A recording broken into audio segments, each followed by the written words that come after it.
Yo, what's going on? My name's Guvna B. I'm a rapper and an author from London, and I'm gonna be talking to you a little bit about help.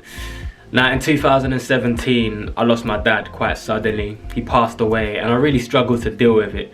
I was conditioned from a young age that, a real man is someone that never cries. And I tried to do all of that stuff when my dad passed away, but it didn't work.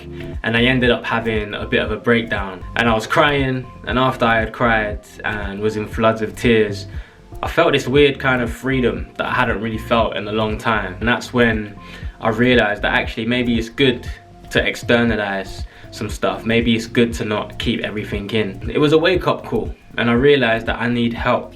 But when you realize that you need help, where do you go from there? Well, the first thing that was really important for me was praying. I came across a chapter in the Bible. It's Psalm 13, and it's a guy called David, and they're really angry prayers. He's saying things like, God, why have you left me? Why are my enemies winning this battle?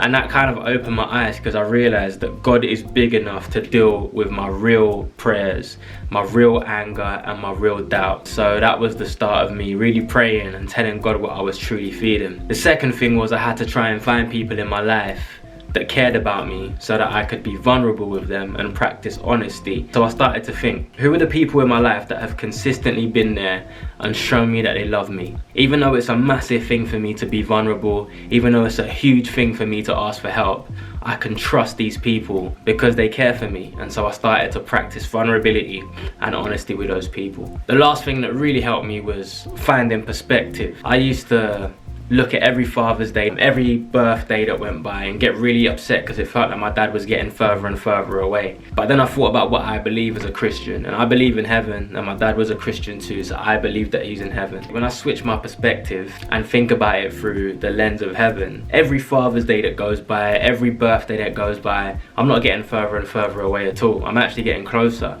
and closer to seeing him again. Having the right perspective really helps us move forward. So number one, pray, because God is big enough to deal with our honest prayers. Number two, try and find people in your life that care about you and practice being vulnerable with them. And number three, try and find a positive perspective, because everything that we go through, God can still use for a great purpose. So don't be afraid to ask for help.